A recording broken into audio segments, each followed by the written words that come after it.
50 ke atas lah, 50 ke atas niku kinten-kinten lek rabine yuswa 3 doso. Berarti sudah 20 tahun lebih. Nah, pripun, Pak? Rasane rabi di awal malam pertama pernikahan setelah nikah umur 20 tahun, Pak. Rasane sami napa benten? Monggo dijawab, Pak. Sami raose napa benten? Malam pertama kali sakniki. Undi lebih nikmat, Pak? Oh, nikmat kabeh? Atau belum nikah semua ini? Nah, maka normal nikmat niku semakin dimiliki, semakin dirasakan, rasane berkurang. Gini apa nggih?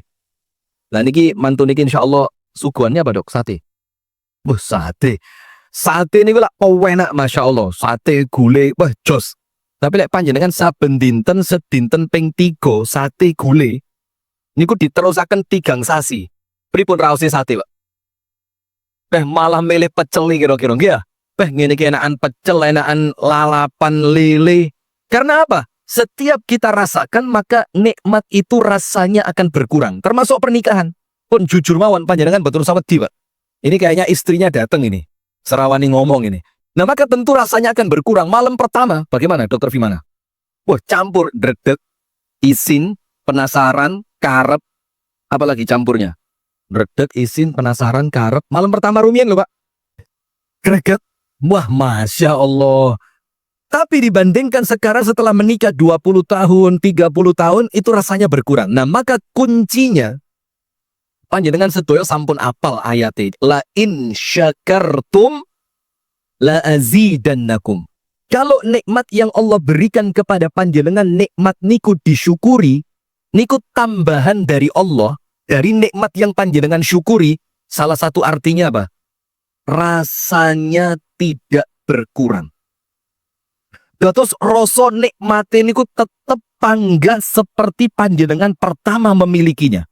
Itu ketika nikmat itu disyukuri dengan cara yang benar. Nah, maka dengan itu, mari jamaah kita banyak-banyak bersyukur kepada Allah. Dan syukur yang paling mantep niku syukur digunakan untuk ibadah. Terus panjenengan disukani umur panjang, disukani sehat wal afiat, panjenengan disukani pekerjaan yang lancar. Nah, moga Pak maju, Pak. Biar wajahnya kelihatan nih, Masya Allah. Terus lek gojloki niku penak. Gojlokane lek sirai wajah kelihatan itu gojloki ini penak. Baik, silakan. Biar ibu-ibu maju ya, karena gerimis nampaknya. Monggo Bapak-bapak, ngeriki Pak, di depan sini diisi yang tengah ini. Ayo, pantok, dikasih contoh antok di tengah sini. Nah, tengah ngeriki Pak, bismillah Pak. Tapi kendala ini buat usah kesenden. Nah, monggo pinara Pak, tengah jeng ngeriki, monggo bismillah. Monggo terus Sewu, bapak-bapak monggo hati maju mriki. Nggih. Biar ibu-ibu bisa masuk. No sewu hujan. Monggo.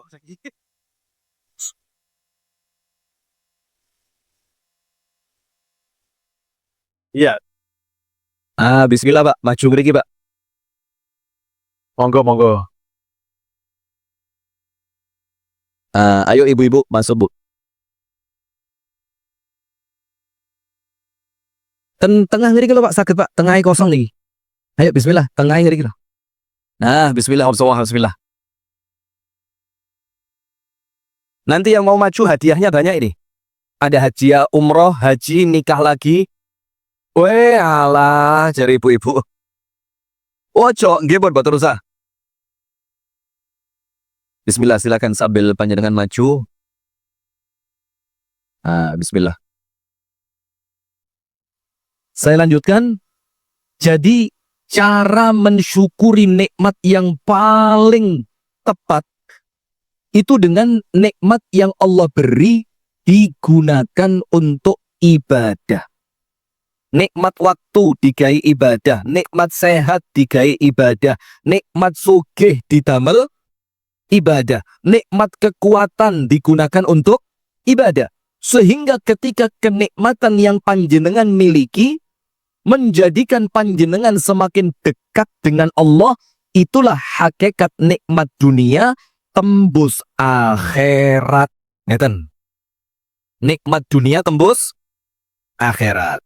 Maka para ulama niku dawuh, an-ni'matul lati la tuqarribuka minallah fahiya baliyatun atau fahiya an-niqmah. Sanes ni'mah tapi niqmah. Nikmat apapun, kesenangan, kesehatan, kekayaan, waktu luang, kepandaian, kesuksesan, yang ternyata nikmat itu tidak menjadikan panjenengan tambah cedek kepada Gusti Allah.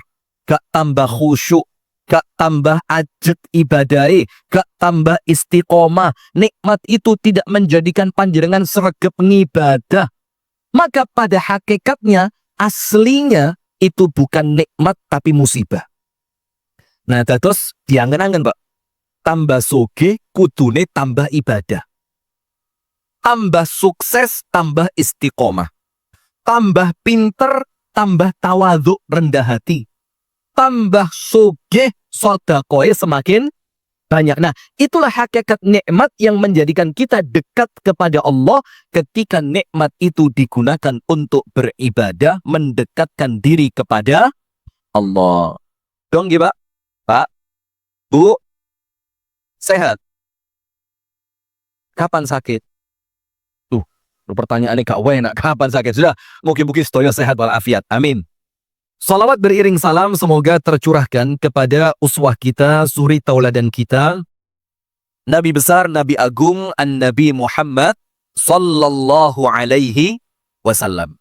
Baik, jamaah sekalian, ten meniko majelis di malam hari ini, ten dalu meniko, insyaallah saya mau menyampaikan tentang 3 perkara penting seputar Rejab, Isra Mi'raj dan sholat plus persiapan Ramadan. Wis niki ceramai campur-campur nggih.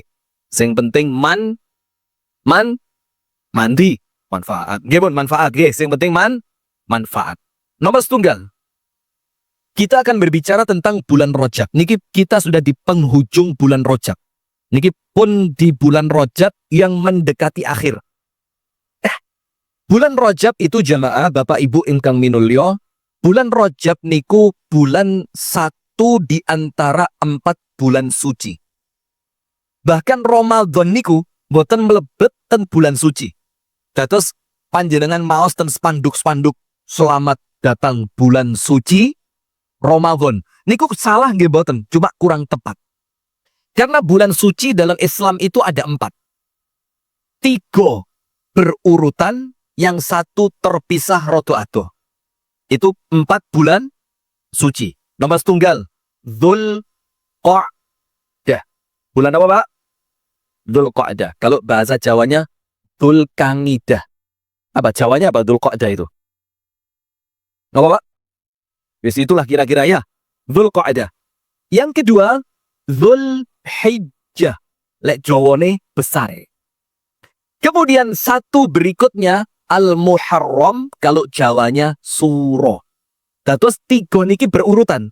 Niki sedaya bulan suci. Dzulqa'dah, Dzulhijjah, Al-Muharram. Dzulqa'dah, kemudian besar, kemudian Suro. Ini bulan suci. Ketambahan 1 karena 4, tadi baru 3. Tapi sing setunggal niki terpisah rodoado, yaitu bulan yang sedang kita berada di dalamnya, sasi Rejab. Nah pun, Ustadz, apa maksudnya bulan suci kok apa? Kok enek bulan suci, apa enek bulan najis? Nah, maksudnya bukan bulan suci dan najis. Arti kalimat suci itu yang dimaksud adalah bulan yang oleh Allah dimuliakan. Dawuhi Abdullah ibnu Abbas radhiyallahu ta'ala anhuma, bulan suci yang 4 ini, Dzulqa'dah, Dzulhijjah, Al-Muharram, dan Rajab sekarang, ini bulan yang apabila panjenengan melakukan melampai amal soleh, niku pahalanya oleh Allah dilipat gandakan. Dados sholat, ngaji, sodakoh, silaturahim, tahajud, duha, poso, yang dilakukan pada 4 bulan suci ini, pahalanya mengalahkan sholat, ngaji, poso, silaturahim, sodakoh di bulan-bulan yang lainnya. Nah terus Ustadz, itu kalau melakukan ibadah pahalai ditambahi. Lek ngelampai maksiat pripun? Dawuhe Sayyiduna Abdullah ibnu Abbas, orang ketika masuk bulan suci lah kok maksiat. Maka sama seperti ibadah pahalai tambah akeh, lek maksiat dosane tambah gede. Dosane tambah akeh. Semakin banyak. Nah, maka kemudian pertanyaannya, apa amalan yang dianjurkan di dalam Islam untuk diperbanyak dilakukan dalam rangka mengisi 4 bulan suci, termasuk di dalamnya bulan suci Rajab? Nopo amalan Ustaz? Secara umum jamaah, secara umum memperbanyak ibadah. Wabil khusus, sing paling afdol ibadah wajib diapi-api. Maka sholat wajib, sing wapi, istiqomah, ajak, tumak nina, khusyuk di awal waktu, berjamaah. Itu amalan-amalan wajib diperbanyak. Bukan diperbanyak, wajib ya panggah ya. Amalan wajib diperbaiki.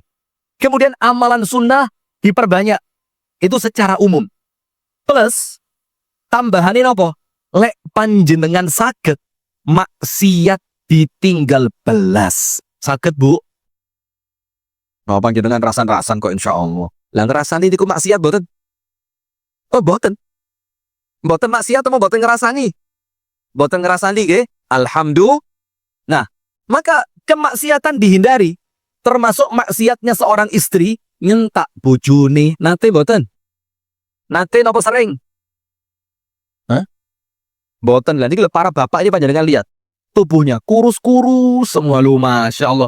Ini kayaknya beban sentaan istri. Lo iya, lo panjenengan kok ngaku? Karena orang laki ini, Bu, ngeten Bu, enten rumusnya, wong lanang iki. Lek disentak bojone goblok dadak. Langsung bingung, aku iki sapa iki? Aku di mana ini? Nah, maka termasuk meninggalkan maksiat itu jangan sampai kurang ajar kepada suami. Cocok boten, Pak? Wah, curhat. Cocok, alhamdulillah. Maka semua ibadah diperbaiki, semua kemaksiatan ditinggalkan karena kita sedang berada pada bulan suci. Nah, ada satu amalan andalan yang diajarkan kalian Kanjeng Nabi, diamalaken Kanjeng Nabi, lang kalian Kanjeng Nabi kula lan panjenengan diperintah untuk mengisi bulan suci. Napa amalane? Poso. Napa, Pak? Poso. Jadi kalau sudah masuk bulan Dzulqa'dah, besar, Suro, Rajab, itu salah satu amalan yang paling utama, al-iktsaru minas shaumi, memperbanyak puasa. Nah, dan ini Masya Allah di masyarakat Jawa wis umum. Les mlebu Rajab iki mesti kabeh mesti poso. Ayo Mbak, Rajeban. Ayo Mbak, poso wis mlebu sasi Rajab. Nah, itu bagus. Nah, tapi kemudian ada satu yang perlu diperhatikan. Napa niku? Bulan Rajab ini juga bulan persiapan Ramadan. Maka judulnya Marhaban ya Ramadan. Maka kalau ada yang nyanyi Marhaban tiba, Marhaban tiba. Marhaban apa Ramadan? Ada yang keliru begitu nyanyinya. Bukan Ramadan tiba tapi Marhaban tiba. Nah, maka Rajab niki Pak Bu sedoyo panjenengan mirengaken ingkang serius. Ini adalah bulan yang menentukan Ramadan kula lan panjenengan bakal sukses napa mboten. Niki dawuhe Al-Imam Ibnu Rajab Al-Hambali ditulis ten kitab nami kitab niku Lataiful Ma'arif. Lataiful Ma'arif. Niku Al-Imam Ibnu Rajab dawuh Rajab syahru zar'in. Rajab niki Pak, Bu, sasi tandur. Bulan untuk menanam. Wa Sya'ban, nanti bulan depan, beberapa hari lagi, Sya'ban, syahru saqyin. Sasi nyiram. Kalau sawah, wancine, ngelep, nyiram. Sya'ban. Wa Ramadhanu, nanti ketika masuk bulan Ramadan, syahru hasadin, wancine panen. Dados Rajab tandur, Sya'ban ngelep, Ramadan panen. Tapi maksudnya yang ditandur sanes pari, yang ditandur sanes tebu, sanes jagung, sanes tanduran lentune.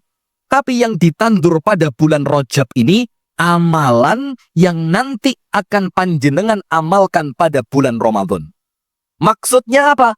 latihan ngamal mulai bulan Rajab. Ingkang boten nate tahajud pun mulai latihan tahajud. Karena nanti pada bulan Ramadan panjenengan bakal teraweh bahkan sampai 23 rakaat. Gitu apa nggih? Dan musola ngaji niki 11 sampai 23. 23. Masya Allah, itu cocok ini. Nanti ditingkatkan, Pak. Bulan ini minggu pertama 23. Minggu kedua 46. Minggu ketiga swidak telu. Terakhir minggu keempat 101 rakaat. Pripun, setuju mboten? Buyar jamaah ya. Nah, sudah. Maka panjenengan mangke ten sasi Ramadan bakal salate niku kathah. Salat tarawih 23 rakaat. Maka kalau panjenengan boten latihan mulai Rejab, nanti tarawih mung 3 hari tok, hari keempat buyar. Niki lek ten besuk ngriki mboten enten. Karena rumah saya juga besuk. Tapi besuk Sukosari Kasembon. Namanya sama. Nah, saya cerita ini. Ada satu musola. Tapi panjenengan ndak usah tanya, ten pundi Ustaz, wis pokok enek anon. Niku musola niku. Sak derenge Ramadan kirang kalih dinten, niku nyewa terop. Dipasang ten etani musola. Kenapa kok ditambahi terop? Karena malam pertama di bulan Ramadan jamaahnya wah, lo podo berarti. Jamaahnya full. Nggih napa nggih? Terus takmire niku pas nyewa terop, ngomong kalian ingkang gak ada terop. Mas, tak sewa seminggu tok. Katanya yang punya terop, lah lapor saulan mesisan. Wong lek posoan terop ya ora payu. Wes gawean saulan. Bayari seminggu rapopo tapi gawean saulan timbang bongkar-bongkar noto maneng kok malah angel. Karuan gawean saulan, bayare mung seminggu. Napa? Tirose takmire niku wau. Mubadir, Mas. Wong kanggone mek 3 dino. Engko wis masuk hari keempat, 5, 6, 7 serenek jamaah. Lah musala ngajeng sami. Mboten, luwih parah. Maju, luar biasa kemajuan nggih. Insyaallah mudah-mudahan musala ngajeng niki istiqomah mulai awal sampai akhir. Amin ya rabbal alamin. Nah, maka tarawih tadi boten mungkin sukses ketika panjenengan boten latihan mulai Rejab niki. Nah, maka Imam Ibnu Rajab mengatakan Rejab niki sasine tandur mulai latihan. Ingkang boten nate maos Quran, enten boten? Kathah. Ingkang boten nate maos Quran, enten apa boten? Kathah. Alhamdulillah. Nggih panjenengan istiqomahi, penak insyaallah kuburane jembar. Iya, yang sudah lama tidak baca Quran, mulai Quran ini mulai dibikak malih. Mulai latihan malih. Yasin wal apa lah Yasin? Cobi surat liyane. Tabarakalladzi. Loh ya apa? Coba surat liyane. Idza waqa'atil. Loh, apa sedoyo membesuk jagoan. Cobi surat liyane. Ar-Rahman. Loh, Masya Allah. Lah kok hafid Quran sedoyo teng mriki? Jagoan. Nah, sudah. Maka Al-Qur'annya mulai dibuka, dilatih. Tujuannya nopo? Supaya mangke ten sasi Ramadan panjenengan sampun terbiasa membaca Al-Qur'an. Nah, termasuk amalan-amalan yang lain. Nanti masuk bulan Sya'ban, wayahe nyiram. Wancine napa? Nyiram. Napa maksudnya nyiram niku? Amalan ingkang panjenengan sampun mulai ten sasi Rejab niku amalane mulai dikuati malih, ditambahi, diistiqomahi, diapi-apii. Tujuannya nanti panjenengan melebet Ramadan, mesin diesel ingkang panjenengan setel mesinnya sampun panas. Dados lek truk niku lek mesin diesel pun panas, pelayune pripun? Banter. Nah, lek diesel niku sik ket di starter tret langsung digas malah mati karena mesinnya belum panas. Nah, maka itu tentang bulan Rajab. Terus panjenengan kata-kata siam niku sae. Panjenengan nggih kedah paham Rejab niki bulan suci yang pahala ibadah diperbanyak, dilipat gandakan. Tapi apabila pada bulan Rajab ada yang melakukan maksiat, dosane nggih tambah akeh, tambah gede. Nauzubillah min dzalik. Nomor kali. Sekarang kita bicara Isra wal Mi'raj. Ngeten jamaah. Ada beberapa poin penting tentang Isra Mi'raj. Kulo niki lek cerita mulai awal sampai akhir niku kados sing nguyai segoro. panjenengan niki mirengaken cerita lan pidato ceramah Isra Mi'raj niki ben taun. Nggih napa nggih? Wis pokok lek mlebu sasi Rejab, Isra Mi'raj, kiyaine ustate ceramahe mesti kejadian Isra wal Mi'raj. Terus panjenengan luwe apal tinimbang kula. Nah, sekarang saya mau memberikan beberapa poin-poinnya saja. Nopo ingkang penting sangat difahami tentang Isra wal Mi'raj. Nomor setunggal. Isra wal Mi'raj niku jamaah kejadian di luar kemampuan akal manusia. Nggih napa nggih? Bagaimana ceritanya? Dereng enten pesawat terbang. Dereng enten kereta cepat. Wus. Bandung, Jakarta. Nah, saya minggu lalu naik bus. Oh, pamer, sombong nih. Tiketnya mahal, 250 Beuh. Itu hanya berapa kilometer? Itu kecepatan tertingginya yang sempat saya rekam. Nanti kalau ada yang penasaran saya tunjukin rekamannya. Gaya heran. Itu kecepatan tertinggi 349 km per jam. 349 km per jam nih, Pak. Niku kecepatannya pesawat sebelum take off. Ngerti pora aja nih? Ngertos sih? Terus dianggap ngerti ya, wes ya. Jadi pesawat itu kalau mau apa ini namanya? Mau mabur. Itu kecepatannya seperti kecepatan 300 km lebih. Nah, itu saya naik ke kereta bus. Di zaman Nabi, ketika Kanjeng Nabi Isra Mi'raj, kereta model ngoten niku dereng enten. Nggih napa nggih? Dan di zaman itu mobil mewah belum ada. Mobil mewah itu mobil sport yang kecepatannya bisa menembus 300 km. Dereng enten. Tapi Kanjeng Nabi berangkat saking Mekah menuju Palestina. Dari Palestina diangkat ke Sidratul Muntaha, balik ke Palestina, wangsul ten Mekah, tidak memakan waktu 1 malam. Bukan 1 hari 1 malam. Berangkat sak mantune maghrib, balik ten Mekah sak derenge matahari terbit. Masya Allah. Dados artosipun apa? Artosipun atau artonipun? Apa? Artosipun ya. Kalau artonipun? Oh ya, ini fulus ya. Apa artinya? Artinya ada ujian dari Allah untuk orang beriman kados kula lan panjenengan sedoyo. Ujiannya bukan ujian akal, tapi ujian keimanan. Gila nggih? Contoh, kalau Isra Mi'raj ini, subhanallah, yang di YouTube komennya apa? Suara jelas, gambar jelas, tapi bahasa yang tidak jelas. Gak ngerti bahasa Jawa. Ini susahnya YouTube ini. Gak ngerti bahasa Jawa. Ini kalau saya pakai bahasa Inggris tambah bingung ini. Lanjut. Sudah? Apa artinya? Ketika Isra wal Mi'raj itu terus dicerita nih. Dijadikan panjenengan faham. Panjenengan dipeksa dengan keimanan panjenengan untuk meyakini kejadian adanya Isra wal Mi'raj, maka perkara gaib yang lain panjenengan nggih kedah percaya.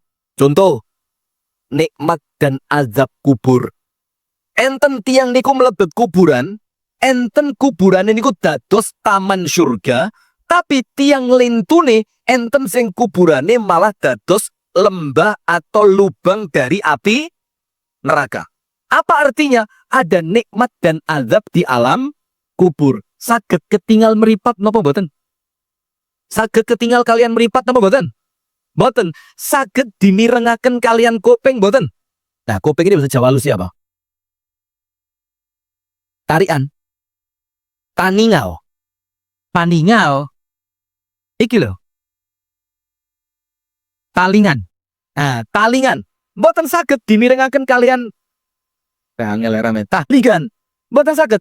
Dan bisa jadi tidak masuk di akal logikanya manusia yang tidak beriman. Wong enten tiang diazab ten jerone kubur, kuburane dibuka. Lorane apa-apa kok.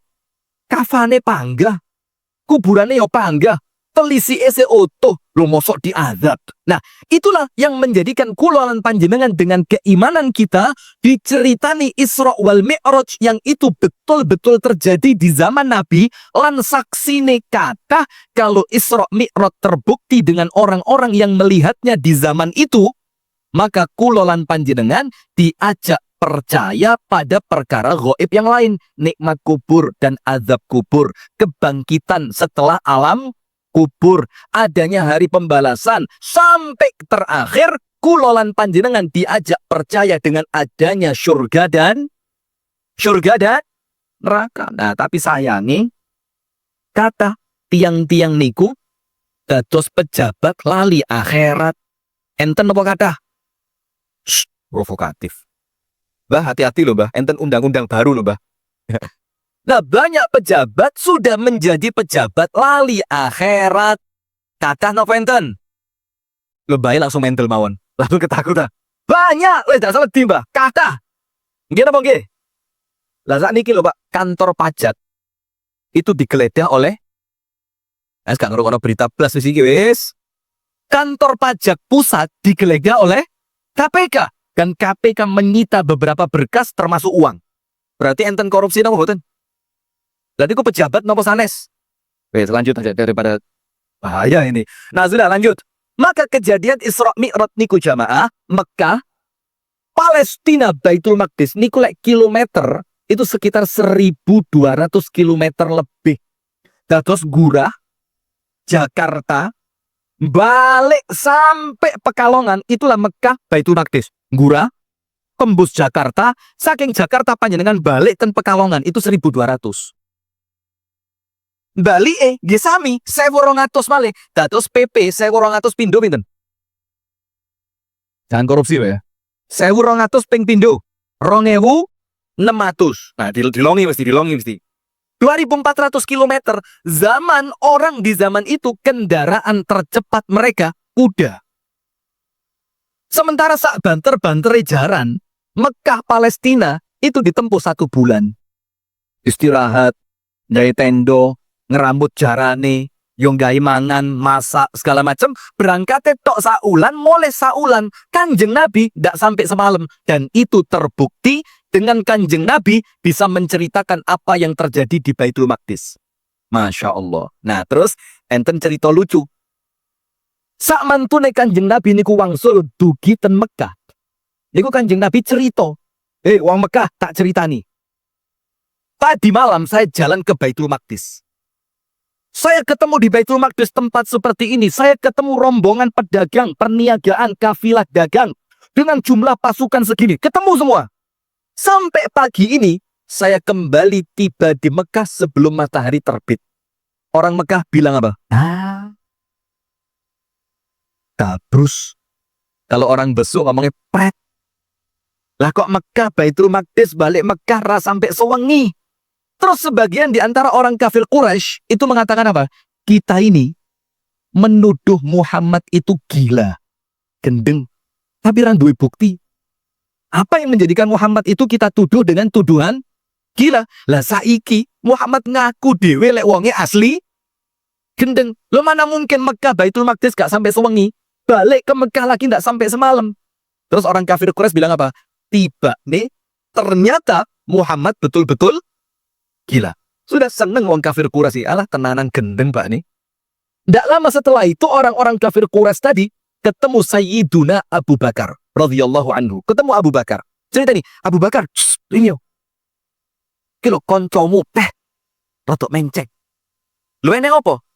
Baru saja temenmu itu cerita jalan ke Baitul Maqdis, Palestina, balik nang Mekah, gak sampai sewengi wis teko. Napa jawabannya Abu Bakar?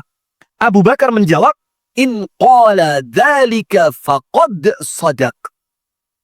Sing ngomong sapa? Koncomu jenenge Muhammad. Wes rasa bingung. Kata Sayyiduna Abu Bakar, kalau dia yang mengatakan pasti benar. Loh ini loh Pak. Inilah namanya kekuatan iman. Orang Quraisy yang mendengarkan cerita dari Abu Bakar, kalau Muhammad yang ngomong gak mungkin keliru, jelas bener. Orang Quraisynya bilang apa? Walah, tak kira sing gendeng mung Muhammad tok. Lah jebule koncone katut gendeng. Lah ini ada orang cerita ndak masuk akal lah, kok malah percaya. Nah ini kata orang kafir Quraisy apa? Ternyata yang gila bukan cuma Muhammad, tapi temennya Muhammad katut gila. Nah itu loh bedanya orang yang sekedar pakai akal dengan orang yang mengedepankan keyakinan berupa iman. Itu hikmah pertama dari kejadian Isra wal Mi'raj. Dados kula lan panjenengan sedaya diajak percaya dengan sesuatu yang gaib Yang beberapa perkara-perkara gaib itu tidak bisa dimasukkan ke dalam akal manusia. Tapi namanya iman, percaya. Percaya mboten? Percaya mboten? Bu, percaya mboten syariat niku baik? Bu, syariat itu baik, panjenengan percaya mboten? Percaya. Agama Islam niku agama ingkang bener, panjenengan percaya mboten? Percaya. Orang kalau sabar pahalane gede, percaya mboten? Percaya. Semua hukum syariat itu baik, percaya mboten? Termasuk poligami. Pripun, Pak? Aman mboten, Pak? Aman. Nah, lho lah kok no? Saya ulang. Percaya agama Islam itu benar? Terus mulai bingung jawabnya. Bu, percaya agama Islam benar? Percaya. Percaya syariat itu baik? Percaya. Percaya hukum Islam itu hukumnya api-api, manfaat-manfaat? Percaya. Termasuk Percaya, Bu, poligami itu baik? Ya memang kalau perkara yang satu ini rada ewet, Pak. Ini pokoknya ibu-ibu dianggap penggembira aja. Sudah. Itu poin pertama tentang Isra wal Mi'raj. Poin kedua. Isra Mi'raj niku, Bu, kejadiannya kapan? Di sejarah Nabi. Itu bersamaan dengan 1 tahun, yang tahun itu diberi nama di dalam sejarah Kanjeng Nabi, Amu al-Huzni. Amul Huzn. Tahun yang penuh dengan kesedihan. Kenapa tahunnya dibilang tahun yang penuh dengan kesedihan? Karena tahun yang sama tersebut, Kanjeng Nabi ditinggal wafat 2 orang yang paling dicintai dan 2 orang yang menopang. Menopang niku napa? Ndukung, belani dakwahe Kanjeng Nabi. Nomor setunggal, Kanjeng Nabi kehilangan istri tercinta yang bernama Siti Khadijah radhiyallahu taala anha. Nggak lama setelah itu wafat paman tercintanya Kanjeng Nabi, ingkang paring asma Abu Thalib. 2 orang ini orang tercintanya Nabi yang dengan keberadaan mereka dakwah Nabi itu lancar. Rawani wong kafir Quraisy niku ganggu Nabi mboten wantun. Karena melihat Sayyidah Khadijah dan melihat Abu Thalib. Disegani, gak wani dicekel. Tapi setelah Sayyidah Khadijah wafat, Siti Khadijah wafat, Abu Thalib wafat, orang kafir Quraisy wani ganggu Kanjeng Nabi. Sehingga dakwahnya Kanjeng Nabi mulai terhambat, mulai tambah sedih. Maka di tengah-tengah kesedihan tadi, Allah Ta'ala memberi kepada Nabi Muhammad yang namanya rekreasi. Apa? Rekreasi. Dijak melaku-melaku. Melaku-melakunya apa? Diajak mabur dari Mekah ke Palestina. Palestina Sidratul Muntaha. Dari Sidratul Muntaha balik Palestina. Kemudian pulang ke Mekah. Nah tapi panjenengan mirengaken ingkang serius. Niki penting. Ternyata rekreasi itu tidak lebih menyenangkan dibanding oleh-olehnya. Paham boten? Masya Allah. Bu, paham nggih? Pak, paham nggih? Jadi rekreasinya itu kalah nyenengke dibanding oleh-oleh yang dibawa pulang. Terus oleh-oleh yang dibawa Kanjeng Nabi wangsul dari Isra wal Mi'raj itu luweh nyenengke, luweh nggarai Kanjeng Nabi bingah dibanding perjalanannya. Nah, Isra Mi'raj berangkat ke Palestina, ngelihat Baitul Maqdis, Masjidil Aqsa. Salat Kanjeng Nabi ngimami para nabi dan rasul sebelumnya, dados imam. Setelah selesai, Kanjeng Nabi naleni buruk. Lho niku Bu, dados buruk niku nggih ditaleni. Ada ini banyak saya lihat kalau pas jalan-jalan ke Ngelepe, ke Keras, itu kan lewat sawah-sawah lewat dalam. Banyak Pak Tani niku lek parkir peda motor sakarepe dhewe ndek pinggir ratan gak dikunci stang. Enten boten? Serapopo ora nek sing doyan sepeda elek, sepeda neyeng. Nah, itu malah ndak sesuai. Sing bener niku ikhtiar rumiyin di stang Gerante, busine dicepot, setire dicepot. Bingung maling ini ya. Nah, karena jangankan sepeda motor sing saged dicolong kalian menungso. Lho niku buruk niku lho. Nah, cobi panjenengan pikir. Enten boten tiang ingkang saged nyuri buruk. Nyolong buroke Kanjeng Nabi, saged boten? Ndak mungkin bisa. Yang ada itu curanmor, pencurian kendaraan bermotor, boten enten curanrok.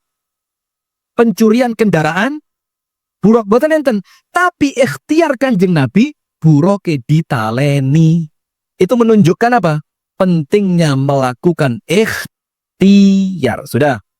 Saniki. Nopo oleh-oleh Kanjeng Nabi saking Isra Mi'raj? Oleh-olehnya apa? Perintah salat.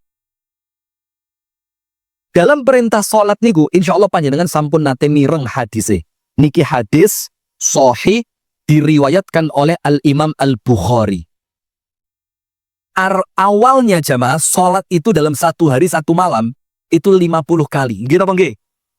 Pertamanya oleh Allah Kanjeng Nabi diperintah salat sehari semalam 50 kali. Turun Kanjeng Nabi, seret. Ketemu kalian Nabi Musa. Terus Nabi Musa niku tanglet, Muhammad diperintah apa?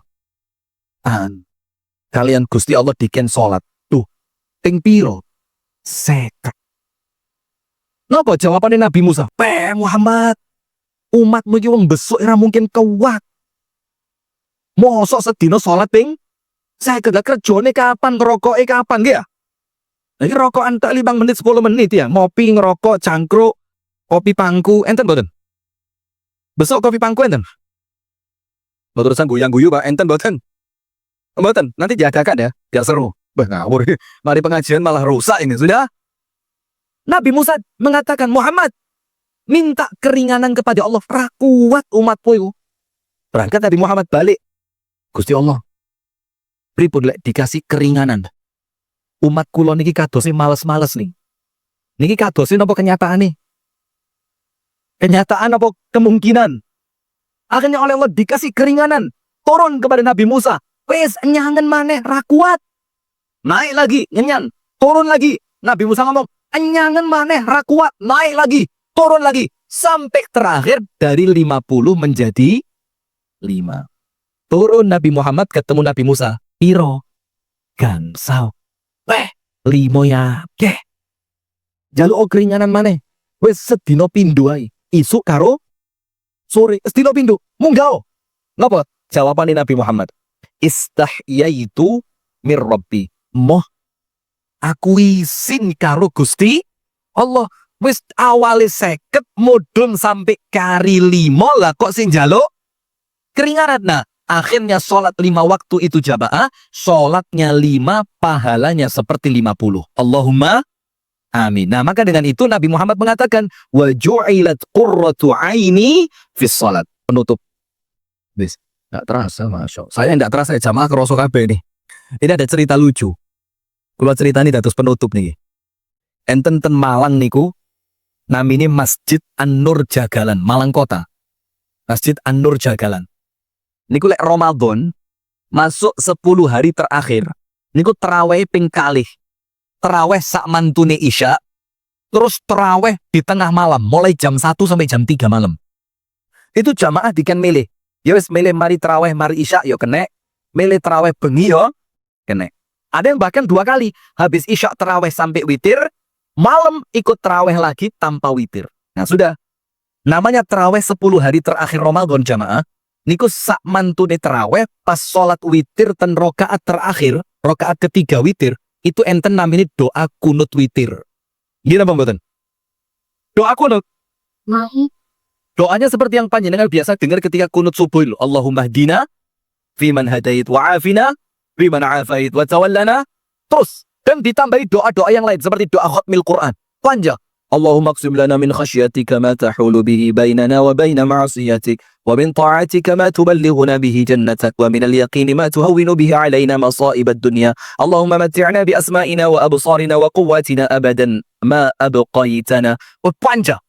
Nah, roto-roto imam salat tarawih niku lek pas witir terus kunut niku kunute dawa. Bahkan kunut itu pernah tembus sampai 20 menit. Coba kamera. Jadi kunut itu ngeten Mbak, ngadeg tok tangannya diangkat 20 menit. Terus jamaah ini kok mulai sipile goyang-goyang ngeten. Ente sing ndonga niku tangane kantun setunggal. Terus itu modun saya istirahat. Mangke gentenan. Ente sampe sing amin niku amin ya. Allahumma hdina fi amin. Niku pun iku ngeling ning imam beto weram kunut pura mari-mari sikilku kaku. Sudah sampai pada akhirnya apa yang terjadi? Oleh Ustadz Abdullah Hadromi diingatkan imam-imam itu. Lek kunut ojo dowo-dowo. Terus Ustadz Abdullah Hadromi mengatakan, memang orang itu ketika berdoa sampai nangis, itu terkadang imam itu saking nikmatnya gak sadar. Tapi ilingo imam, sampean gak sadar, makmummu sadar kabeh iki. Singkilan dredeg kabeh. Nah, maka setelah hari itu kunutnya paling lama 5 menit. Terus paling suwe, gak oleh lebih dari 5 menit. Nah sudah, maka sama seperti saya ini. Saya ngomong, gak kroso rek. Panjenengan di jerone hati apa? Sampean gak kroso. Saya kira kes gringgingan nih, semangat nah, sudah, penutup. Saya ceritakan sedikit mengenai pentingnya sholat. Ngeten, panjenengan tengriki lah tubut fikih Imam Syafi'i. Ngira apa nggih? Termasuk fikih Imam Syafi'i niku salah satu nggih. Cirinya apa? Lek sholat subuh ndamel kunut. Niku pendapatnya Imam Syafi'i. Pendapatnya kuat napa boten? Nggih kiat. Lah wong niku ulama sekelas Imam Syafi'i. Sudah. Nah, tapi panjenengan perlu tahu. Di dalam fikih Syafi'i panjenengan mangke bika kitabnya Imam Syafi'i. Itu menghukumi orang yang meninggalkan sholat. Dan ngriki enten sing boten sholat. Enten apa kata? Nekat ibu-ibu kathah iki. Nah, ngeten. Menurut Imam Syafi'i, niki sanes kula lho nggih. Niki kula membacakan kepada panjenengan nopo pendapatnya Imam Syafi'i yang katanya kita ini ikut Imam Syafi'i. Kata Imam Syafi'i, orang yang meninggalkan sholat dibagi menjadi 2. Nah, panjenengan melebet sing pundi niki? Loh, kok panjenengan melebet sing pundi? Berarti panjenengan betul sholat ya?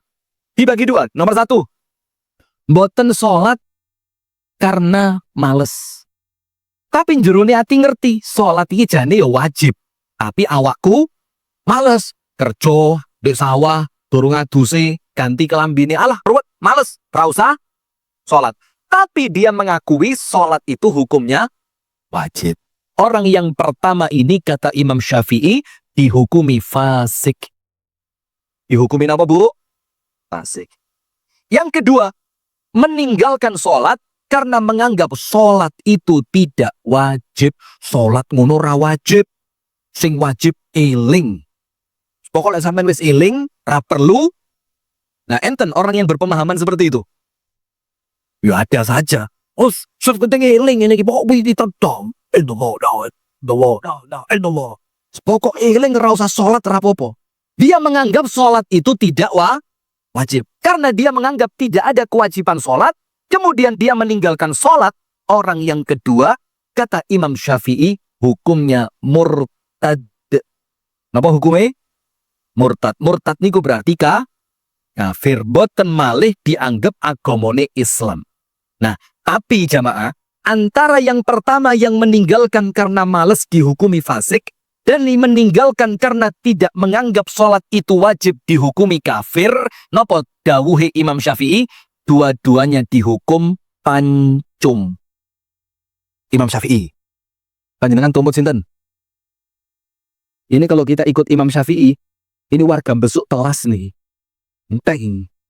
Ini kalau ikut Imam Syafi'i, habis. Kenapa? Karena yang meninggalkan karena malas dihukumi fasik, maupun meninggalkan karena mengingkari wajibnya sholat dihukumi kafir, kata Imam Syafi'i, dua-duanya dihukum dengan pancung. Na'udzubillah min dalik. Nah, maka dengan itu jamaah, ayo bismillah. Kanjeng Nabi dawuh, al-ahdu bainana wa bainal kufri wa syirki tarkus sholah. Faman tarakaha faqad kafar. Pemisah, pembeda yang membedakan panjenengan lan kulo lan panjenengan sedoyo dengan orang-orang kafir, orang-orang musyrik. Yang membedakan dawuhe Kanjeng Nabi napa? Salat. Niku yang membedakan orang Islam dengan orang kafir.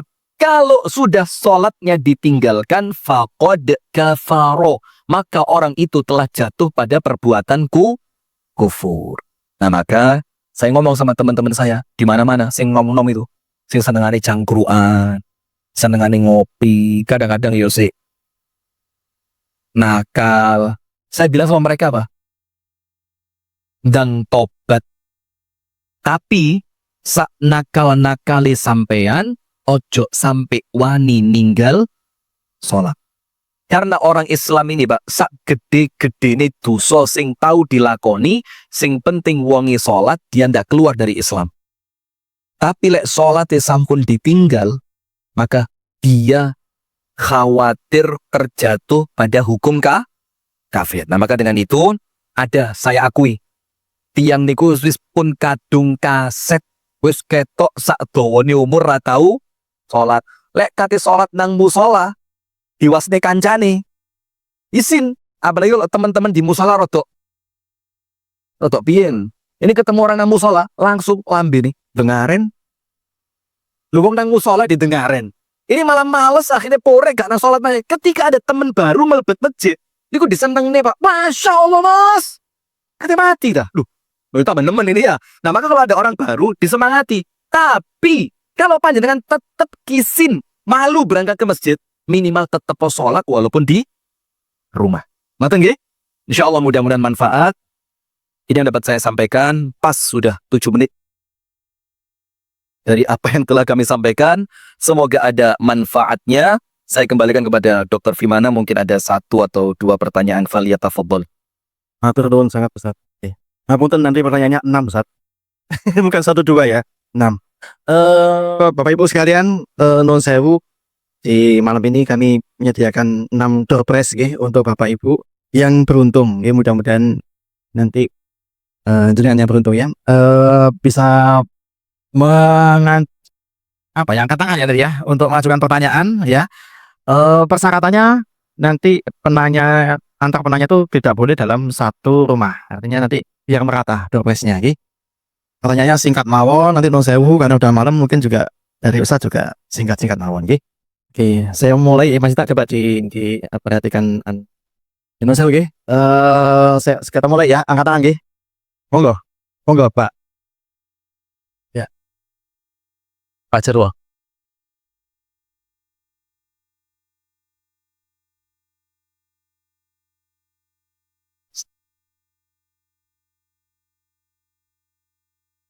Tiền đã bền nhận cho việc học tập bị ca mà tao phải cởi ra các bạn tốt từ bên hoàn tất các cara đi quạt jika bebelat tujuh belas sepakat tapi yang jadi perhatikan kita Papua itu kan Alfie Arikul Jakarta 17 terus pembetinya 3 anak kakak kedap nanti itu kalian ya ada juga kata propos dia mungkin di Tarakan ada praktik yang tidak enak dia dan hati-hati jika saya mengatakan tidak kepop dia demikian alasan saya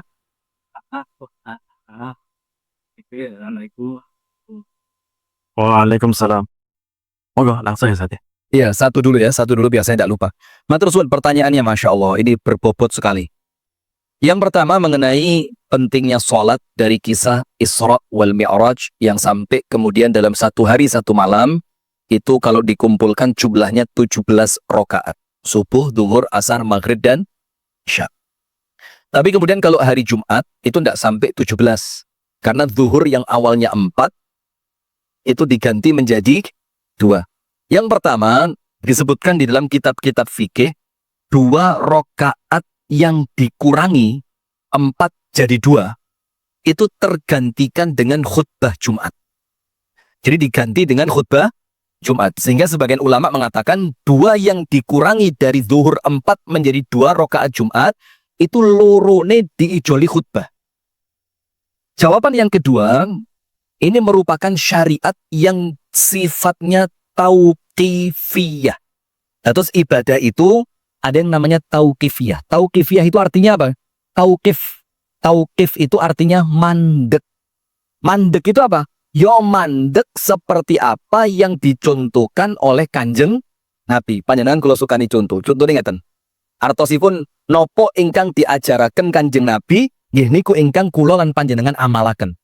Terlepas kula lan panjenengan semerep hikmahe nopo atau bahkan kita belum tahu hikmahnya. Contoh begini. Suatu hari Ibunda Aisyah itu ditanya seorang perempuan. Yang perempuan ini sampai oleh nggak bisa pendek ini udah tahu-tahu nih. Oleh Ibunda Aisyah sampai perempuan itu dituduh haruri. Haruri itu apa? Orang-orang Khawarij dari suatu daerah di pojok kota Medina namanya Haruriyah. Pertanyaannya perempuan itu apa? Kok sampai sama Ibunda Aisyah dicurigai orang Khawarij? Khawarij itu kelompok sesat. Pertanyaannya begini. Wahai Ibunda Aisyah, saya mau tanya. Ya. Kenapa perempuan kalau haid dan nifas, sholatnya tidak diqodho, gak digenti, padahal mereka tidak sholat ketika haid dan nifas, tapi kalau puasa kok dikon genti?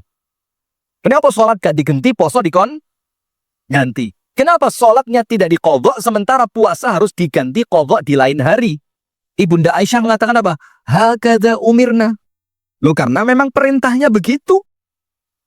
Dikon genti poso, ora dikengken genti sholat. Memang begitu perintahnya, kata Ibunda Aisyah. Lah apa dipikir kejeron? Langsung Ibunda Aisyah tanya, anti haruriyatun? Apakah kamu ini perempuan haruriyah? Orang-orang khawarij yang senengannya mendebat syariah. Nah, tapi pertanyaan semacam itu boleh, bukan dilarang.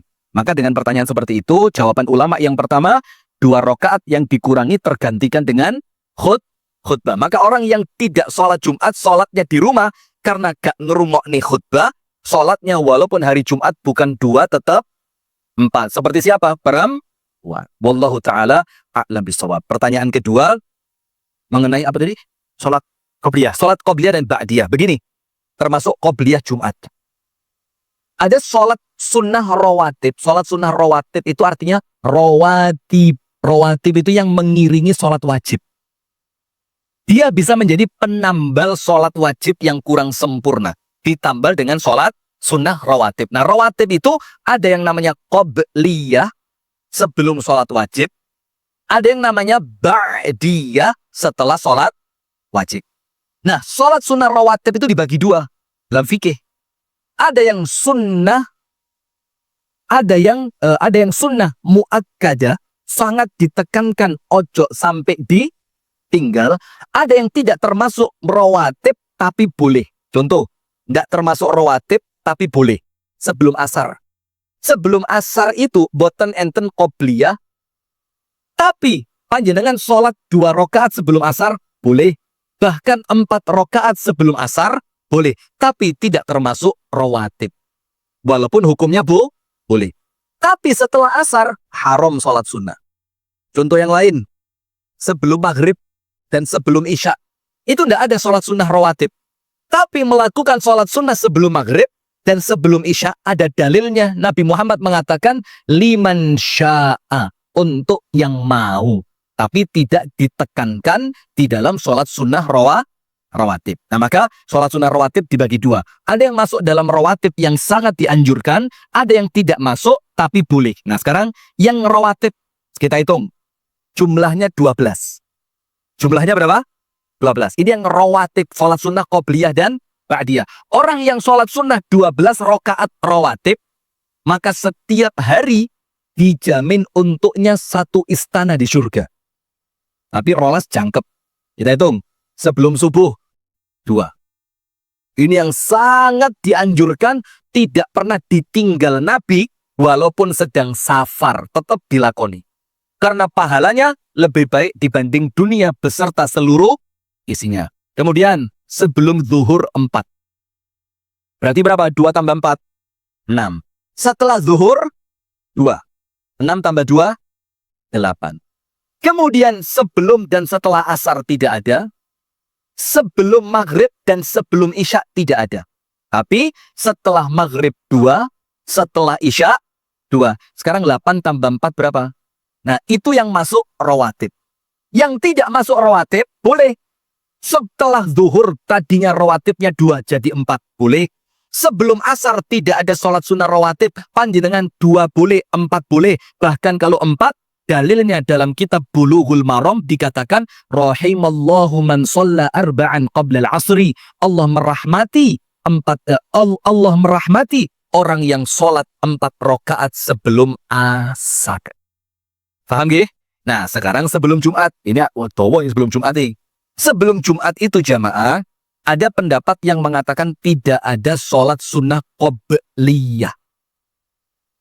Kenapa begitu? Kenapa kok sampai ada orang mengatakan Jumatan raenek qobliyah? Padahal kalau zuhur, jumlahnya qobliyahnya berapa? 4. Kenapa pas Jumat kok sholat wis 4 dadi mek loro, qobliyahnya diilangi pisan? Karena mereka berhujjah, mereka berdalil Kanjeng Nabi dari rumah masuk masjid untuk sholat Jumat itu tidak pakai sunnah, langsung naik ke atas mimbar. Paham gak? Panjenengan buka hadisnya. Terus Kanjeng Nabi lek Jumatan niku saking griyone medal niku mboten tahiyatul masjid, mboten qobliyah Jumat. Niku Kanjeng Nabi langsung naik ke atas mimbar setelah Kanjeng Nabi keluar dari rumah masuk ke dalam masjid. Nah, maka dalil ini digunakan oleh orang yang mengatakan Jumatan tidak ada qobliyah. Nah, tapi untuk masjid yang adzannya 2 kali biasanya disiasati. Nah, ini fikih, Pak. Fikih itu luas. Gak iso fikih itu atos-atosan. Ini keliru. Nggak, fikih itu memahami pendapat. Untuk masjid yang adzannya 2 kali, biasanya setelah adzan pertama, apa yang dilakukan jamaah? Setelah adzan pertama, panjenengan pripun? Ibu-ibu gak ngerti orang tahu Jumatan kok.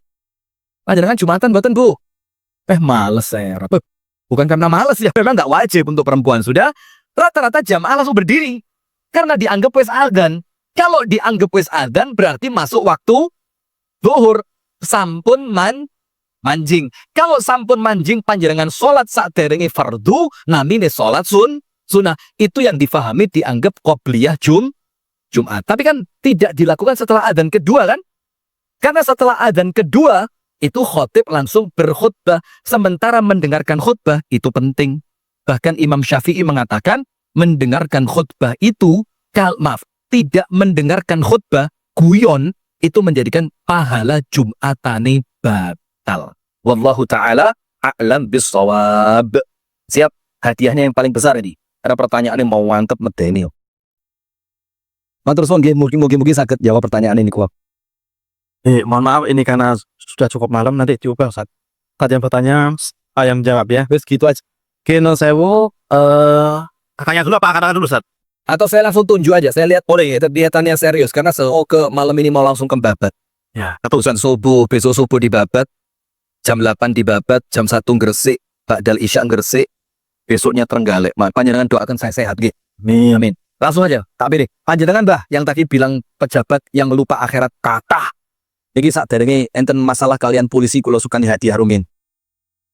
Oh, yang pakai batik apa? Gold itu ya, cukup nih. Monggo Mbah, rezekine panjenengan niki Mbah. Alhamdulillah. Ada berapa lagi? ada kurang 4 Ustaz. Ada 4 lagi? Ya, iya. 4. Saya pilih yang kelihatan semangat. Bu, jilbab kuning, nggih panjenengan. Lah sing noleh niku nggih. Nah, sing keliru niku nggih. Nggih, panjenengan.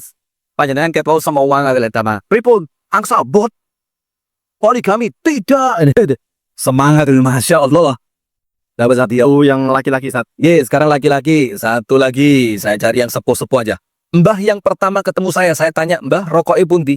Pun mantun. Kang ngopi narak Yang mana? Yang mana? Mbah mana tadi? Yang saya datang pertama tadi. pakai baduk batik. Apa? Batik cemeng.